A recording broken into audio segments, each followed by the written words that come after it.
21वां प्रेक्षाध्यान शिविर दिनांक 18 सितंबर 1981 गुलाबी बाग दिल्ली। प्रवचनकार युवाचार्य श्री महाप्रज्ञ। विषय परिस्थितिवाद और हृदय परिवर्तन। ज्योतिपुंज गुरुदेव, ज्योति की साधना करने वाले साधकगण।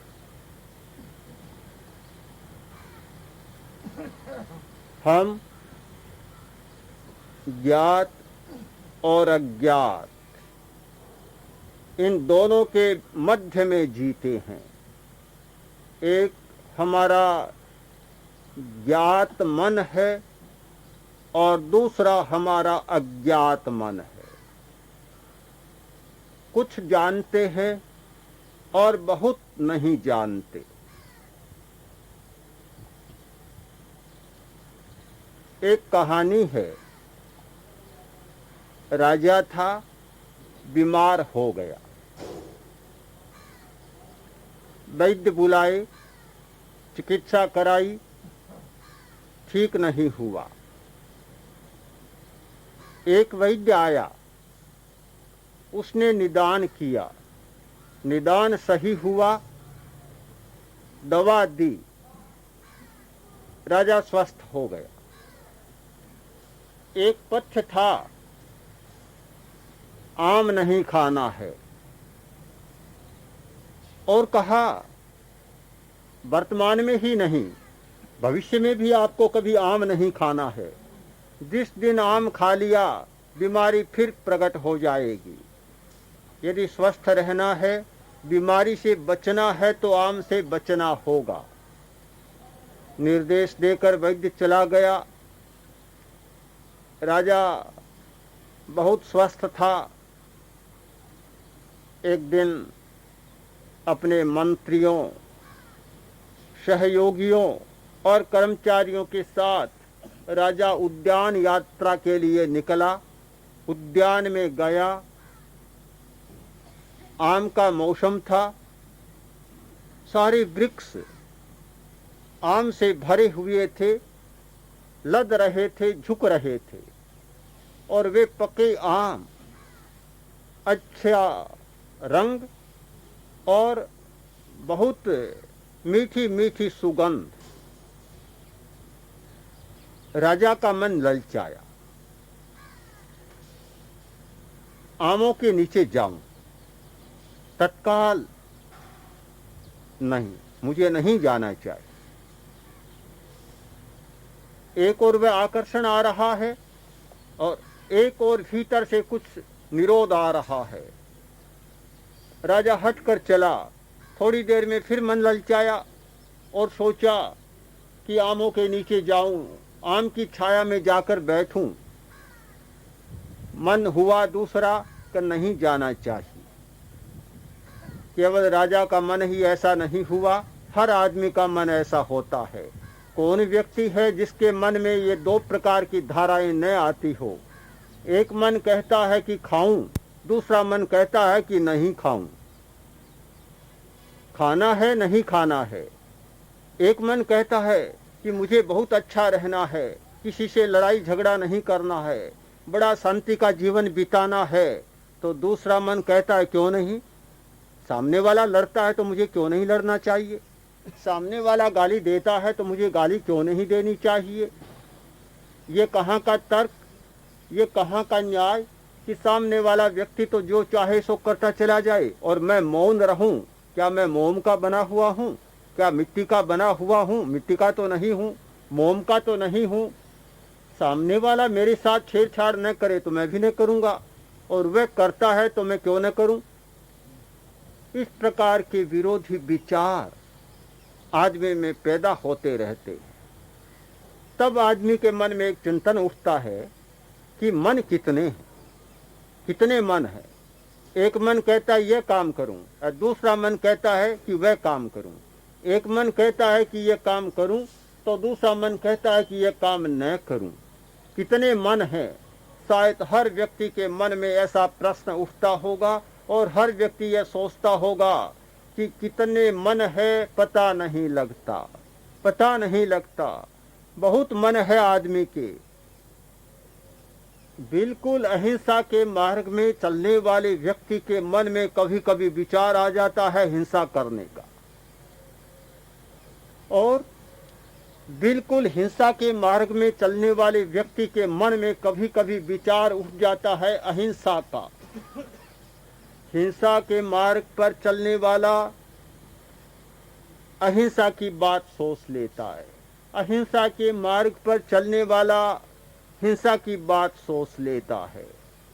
ब्रह्मचर्य के मार्ग पर चलने वाला अब्रह्मचर्य की बात सोच लेता है, और अब्रह्मचर्य के मार्ग पर चलने वाला ब्रह्मचर्य की बात सोच लेता है।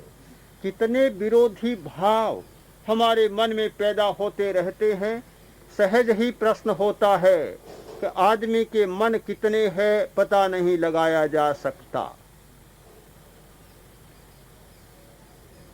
भगवान महावीर ने कहा, एक बहुत सुंदर सूत्र है उनका, अनेक चित्ते खलु अयम पुरुषे। ये पुरुष अनेक चित्तों वाला है। मन तो एक ही है, मन दो नहीं है। चित्त अनेक हैं, चित्त अनेक और मन एक। मन अनेक नहीं है। मन बेचारा क्या अनेक होगा? वह तो हमारा वाहन है, एक यंत्र है, काम करने का एक साधन है। वह अनेक कैसे होगा? ये हमारे चित्त अनेक होते हैं, हमारे चित्त की वृत्तियां अनेक होती हैं। चित्त में नाना प्रकार की वृत्तियां जागती हैं, नाना प्रकार के चित्त जागते हैं और मन अनेक बन जाते हैं। मन अपने आप में एक होता है चित्त की वृत्तियों के कारण, और चित्तों के कारण मन भी अनेक जैसा प्रतिभासित होने लग जाता है। अनेक हैं हमारे चित्त। फ्रायड ने ठीक कहा था कि मनुष्य का मन एक हिमखंड जैसा होता है। हिमखंड का बहुत सारा भाग समुद्र में छिपा होता है, केवल थोड़ा सा ऊपर का सिरा दिखाई देता है। जितना दिखाई देता है हिमखंड उतना ही नहीं है, यह आइसबर्ग उतना ही नहीं है, बहुत बड़ा है। दिखने वाला छोटा और न दिखने वाला बहुत बड़ा, ज्ञात छोटा और अज्ञात बहुत बड़ा। युंग ने मन की तुलना एक महासागर से की है। मन एक महासागर है, उसमें ज्ञात मन केवल एक द्वीप जैसा है, अज्ञात मन महासागर जैसा, और ज्ञात मन बीच में होने वाले एक द्वीप जैसा, छोटे टापू जैसा है। हम लोग अपने सारे व्यवहारों की, आचरणों की व्याख्या ज्ञात मन के माध्यम से करना चाहते हैं। यह कभी संभव नहीं होता, कभी सच्चाई नहीं होती। केवल ज्ञात मन के द्वारा जो व्याख्या की जाएगी वह अधूरी होगी, भ्रांत होगी, मिथ्या होगी। जब ज्ञात और अज्ञात दोनों मनों की समष्टि करेंगे तो संपूर्ण व्याख्या होगी। जिस मन के लिए, अज्ञात मन के लिए फ्रायड ने डेप्थ साइकोलॉजी की व्याख्या की। डेप्थ साइकोलॉजी में केवल ज्ञात मन की व्याख्या नहीं होती, अज्ञात मन की व्याख्या होती है। प्रत्येक व्यवहार के लिए अज्ञात मन की व्याख्या होती है कि मनुष्य का व्यवहार अज्ञात से हो रहा है, ज्ञात मन के द्वारा यह ऐसा व्यवहार नहीं हो रहा है। आज के मनोविज्ञान ने जो अवचेतन मन की व्याख्या की, वे व्याख्या हमारे यहाँ के प्राचीन दर्शनों ने, भारतीय दर्शनों ने कर्मवाद के आधार पर की, सूक्ष्म चेतना के आधार पर की, चित्त के आधार पर की। मनोविज्ञान में मन और चित्त दोनों में भेद नहीं किया गया, किंतु जैन दर्शन में यह बहुत स्पष्ट भेद किया गया है कि मन एक अलग वस्तु है और चित्त अलग वस्तु है। मन अचेतन है और चित्त चेतन है।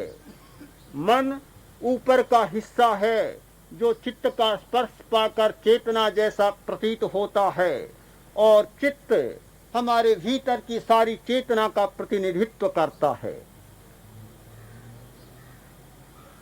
अज्ञात मन, अवचेतन मन को चित्त कहा जा सकता है और ज्ञात मन को मन कहा जा सकता है।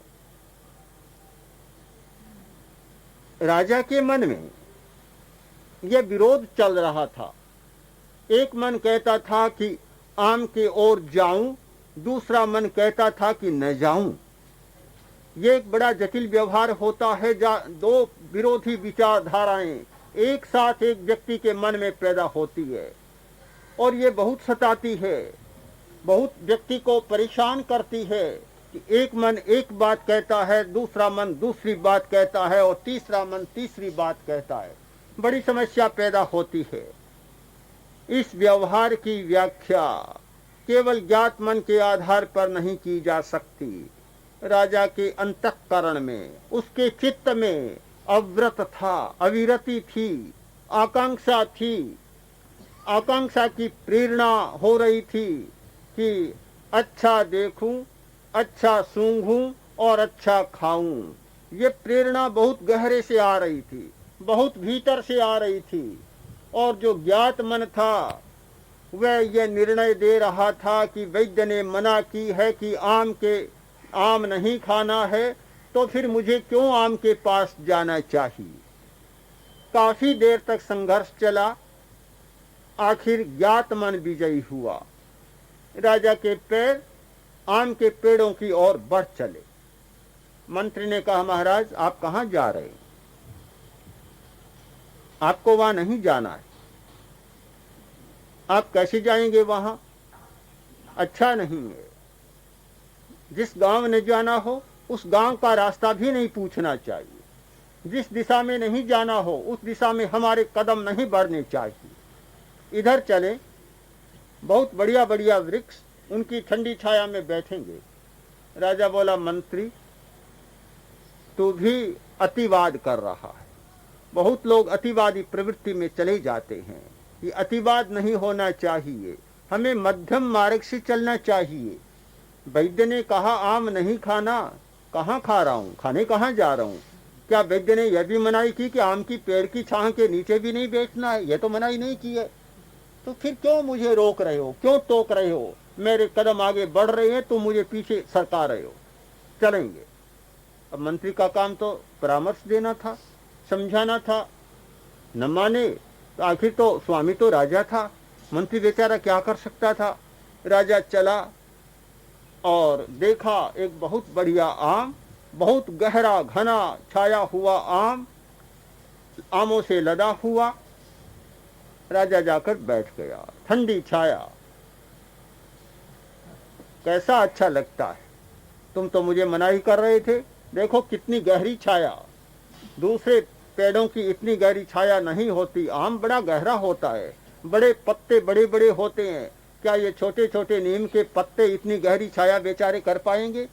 देखो कितनी गहरी छाया। बड़ा अच्छा लगा, बड़ी प्रशंसा की। बैठा है मंत्री, देखो फल कितने अच्छे लग रहे, बहुत अच्छे लग रहे हैं, कितने पके हुए, कैसा रंग है, बड़ा बढ़िया रंग लग रहा है। मंत्री बोला, महाराज क्यों व्याख्या करते हैं? आपको मतलब ही नहीं इससे, क्यों ध्यान देते हैं? ये ध्यान जाना अच्छा नहीं है। राजा फिर बोला कि तुम तो बहुत अतिवादी हो। ये जो ज्यादा सयाने लोग होते हैं बड़े खतरनाक होते हैं। ऐसी बातें करते हैं कि आदमी को बिल्कुल बांध देते हैं, जकड़ देते हैं, कहीं भी स्वतंत्रता के लिए अवकाश नहीं रहने देते। क्या आम मुझे नहीं खाना है तो इतनी स्वतंत्रता भी नहीं है कि आम की व्याख्या करूं, अच्छे को अच्छा बताऊं?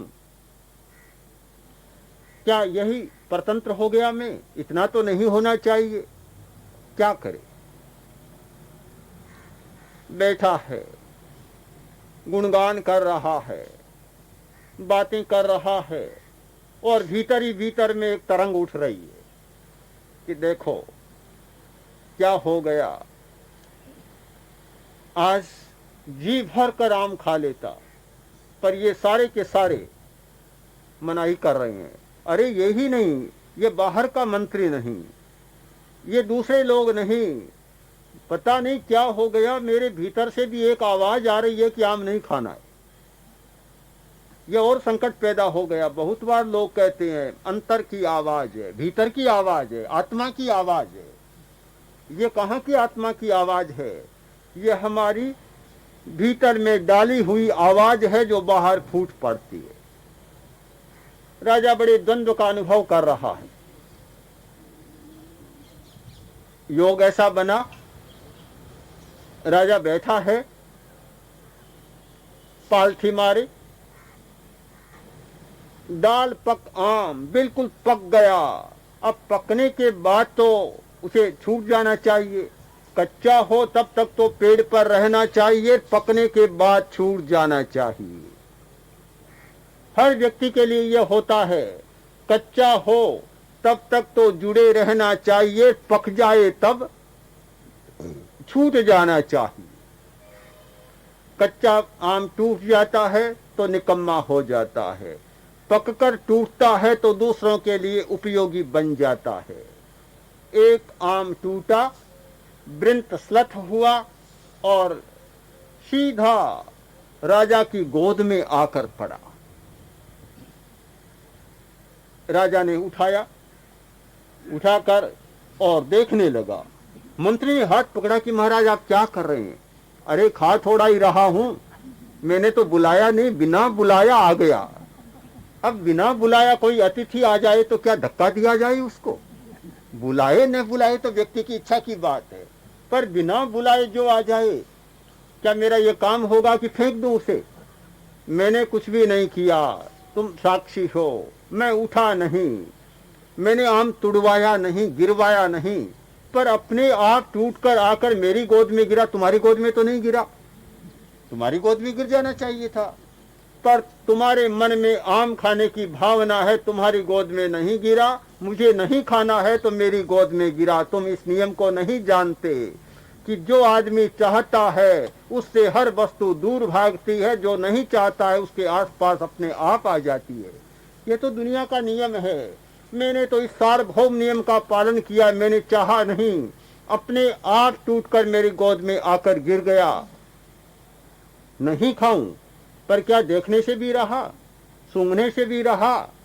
कितना मोहक, कितना आकर्षक, इसे देखूं भी नहीं। इतनी भीनी भीनी गंध आ रही है, क्या इसे सूंघूं भी नहीं? ये कैसे हो सकता है? राजा सूंघ रहा है, इधर उधर कर रहा है। अब भीतर में तो एक आग उठ रही है, लपटें उठ रही है, पता नहीं कैसे रोक रहा है। अगर मंत्री का नियंत्रण सामने नहीं होता, अगर दूसरे लोगों का नियंत्रण नहीं होता, तो आम तो कभी का उदरस्त हो जाता, कभी का पेट में चला जाता। पर वह थोड़ा बहुत नियंत्रण काम कर रहा है। नियंत्रण भी बहुत काम करता है, बाहरी नियंत्रण भी बिल्कुल बेकार नहीं होता, बाहर का अनुशासन भी बिल्कुल व्यर्थ नहीं होता, काम करता है। आदमी संकोच के साथ बुराई से बच जाता है, काम कर रहा है। पर जब भीतर की आग बहुत प्रबल होती है तो बाहर का नियंत्रण भी बेकार होने लग जाता है। इतनी देर तो राजा ऐसे ऐसे उलटता पलटता रहा और आखिर मुंह के पास ले जाने लगा।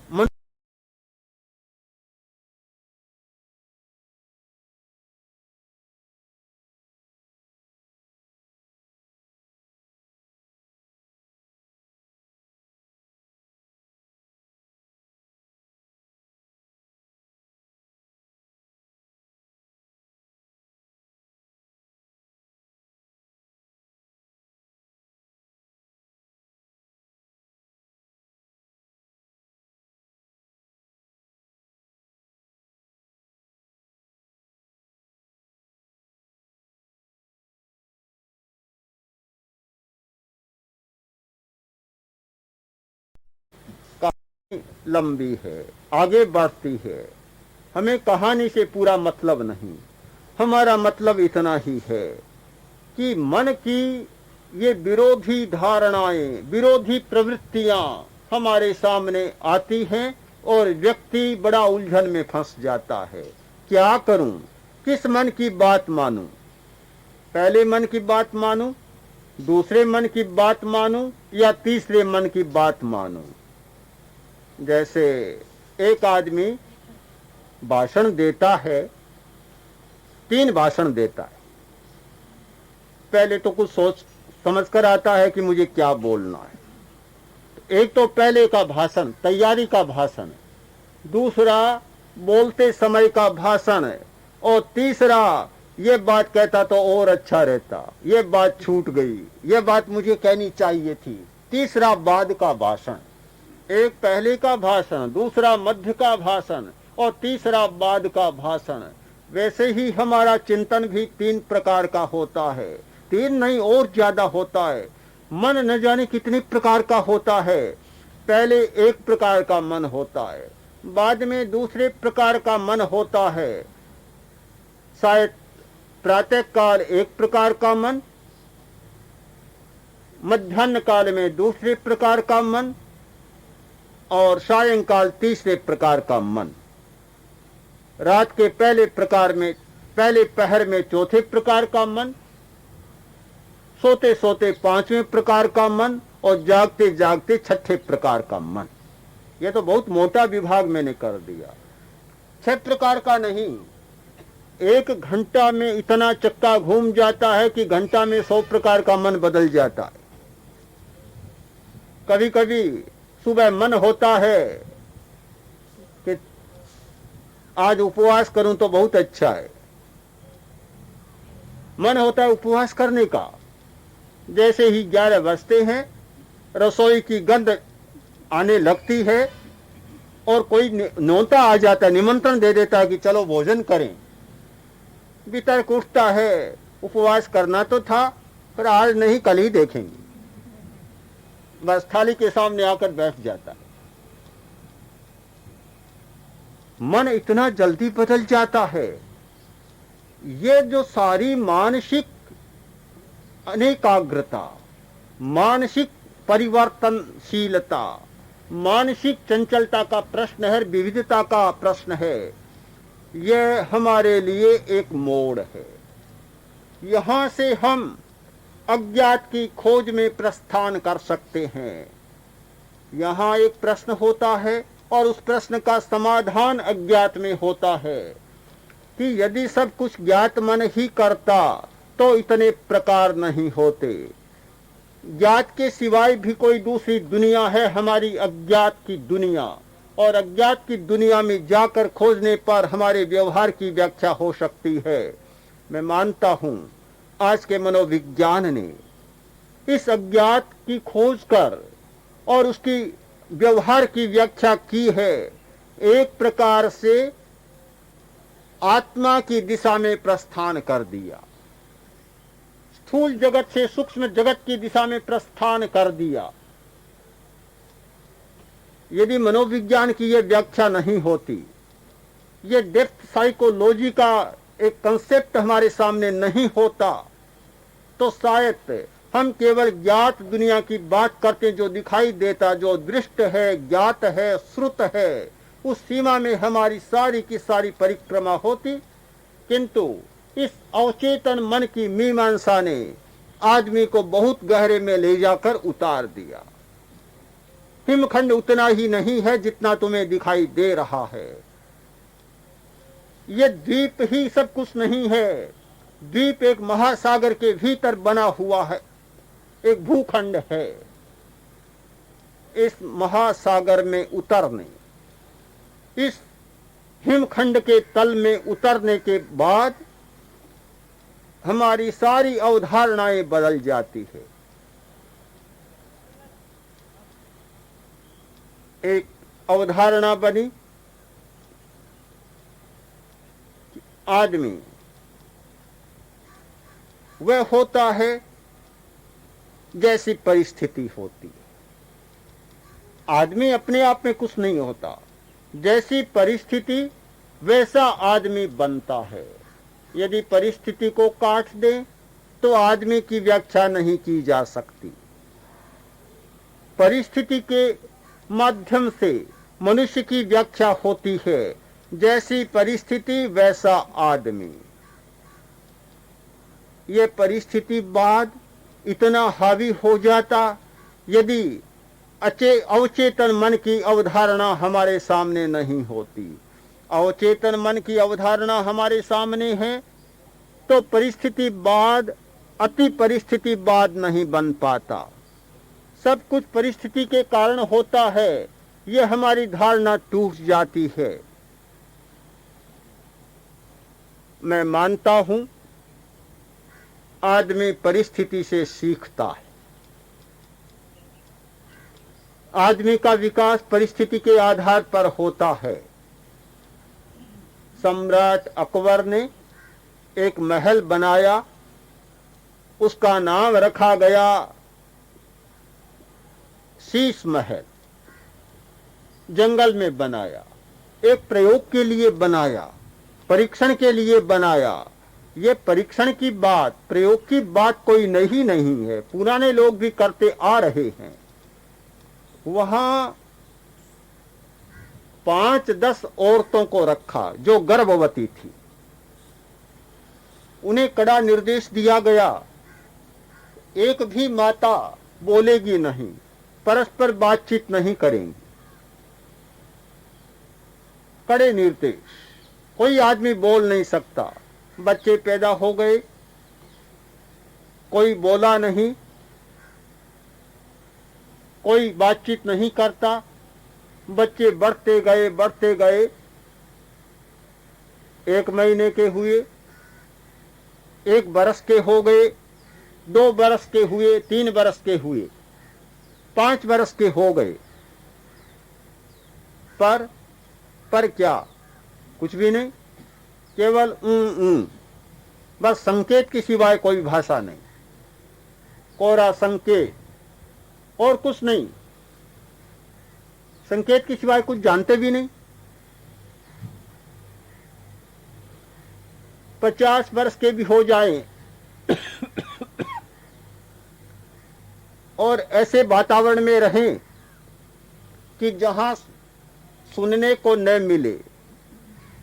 कोई बच्चा बोल नहीं सकेगा, कोई जवान बोल नहीं सकेगा और कोई बूढ़ा हो जाने पर भी बोल नहीं पाएगा। ऐसी घटनाएं घटित होती हैं कि कुछ बच्चों को शुरू से भेड़िया या दूसरे जानवर उठाकर ले जाते हैं, अपनी मान में पालते हैं। ये बच्चे भेड़ियों की तरह चलने लग जाते हैं। रामू भेड़िया की कहानी तो सुनी है, सब लोग जानते हैं। चारों पैरों से चलने लग जाते हैं, दोनों हाथों को भी अपना पैर बना लेते हैं, दौड़ते हैं, वैसे ही खाते हैं और वही भाषा बोलते हैं जो भेड़ियों की भाषा होती है। जिस जानवर के पास पलता है उसकी भाषा होती है, उसी भाषा में वह बोलता है। कोई भी मनुष्य सामाजिक वातावरण के बिना, सामाजिक परिवेश के बिना बोलना नहीं सीख सकता, भाषा नहीं सीख सकता। और भाषा नहीं सीख सकता इसका मतलब चिंतन करना भी नहीं सीख सकता। चिंतन करना नहीं सीख सकता इसका मतलब व्यवहार का परिष्कार करना भी नहीं सीख सकता। और व्यवहार का परिष्कार करना नहीं सीखता इसका अर्थ होता है कि हृदय परिवर्तन भी नहीं सीख सकता, आचरण को बदलना भी नहीं सीख सकता। व्यक्ति का परिवर्तन, व्यक्ति का बदलना, व्यवहार का बदलना, हृदय का बदलना, आचरण का बदलना, ये सारी बातें 2 आधारों पर होती है कि चिंतन है और भाषा है, स्पष्ट भाषा है।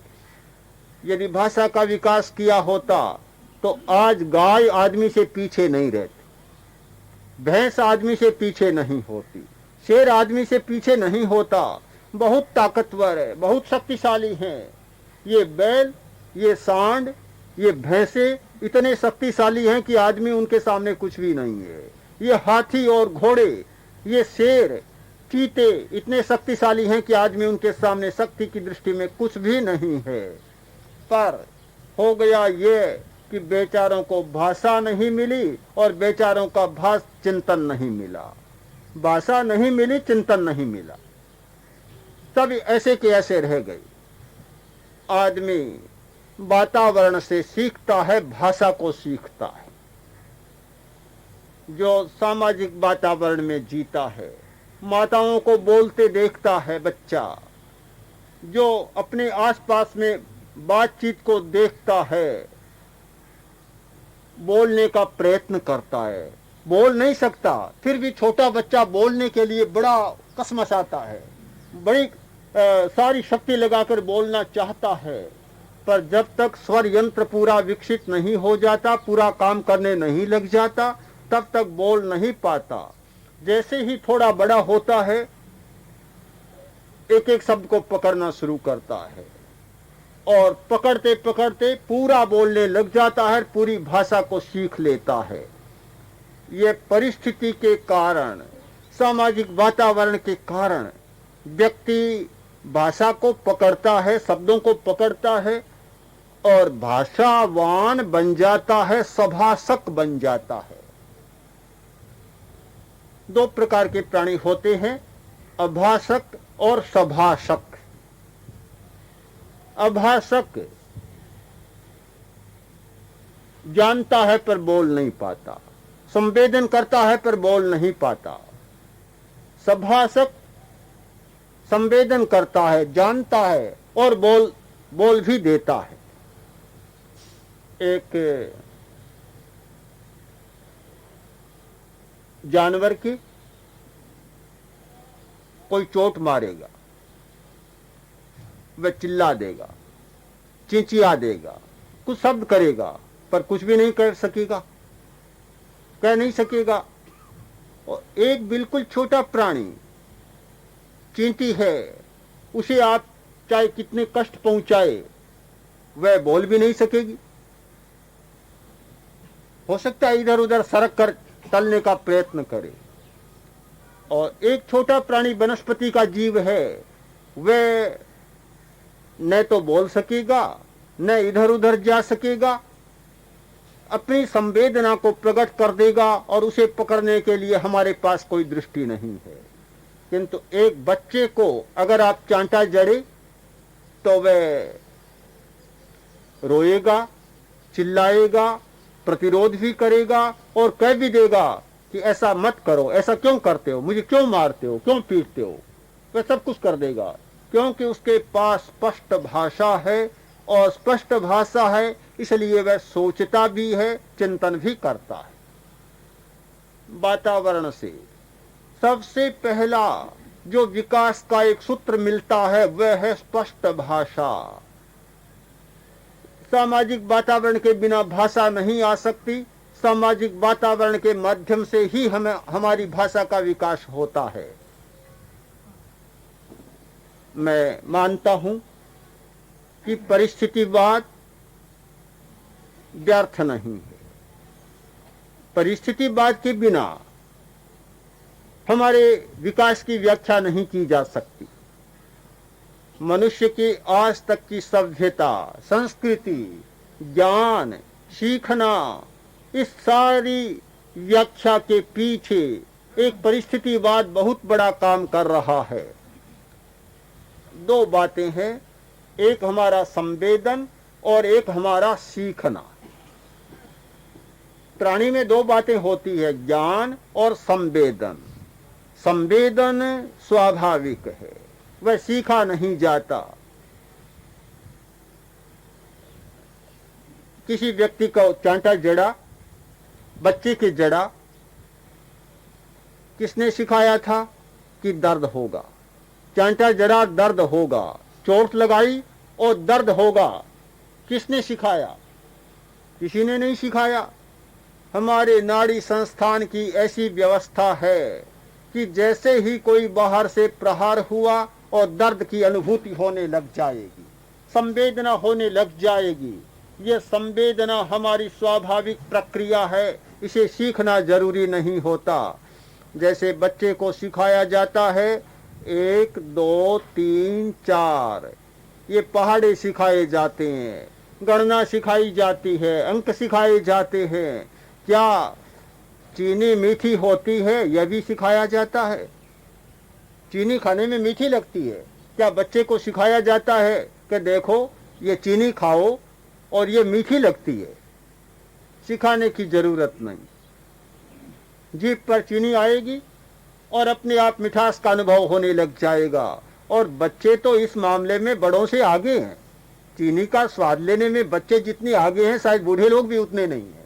बूढ़े लोग, जवान लोग उतनी चीनी नहीं खाते जितना बच्चा चीनी खाना पसंद करता है। और शायद मांग भी ज़्यादा होगी बच्चे की, चीनी की ज़्यादा ज़रूरत है, उसके विकास के लिए, ग्रोथ के लिए आवश्यकता होती है चीनी की। सिखाने की ज़रूरत नहीं। संवेदना सिखाई नहीं जाती, बाहरी ज्ञान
जाता है वह उससे प्रभावित नहीं होता।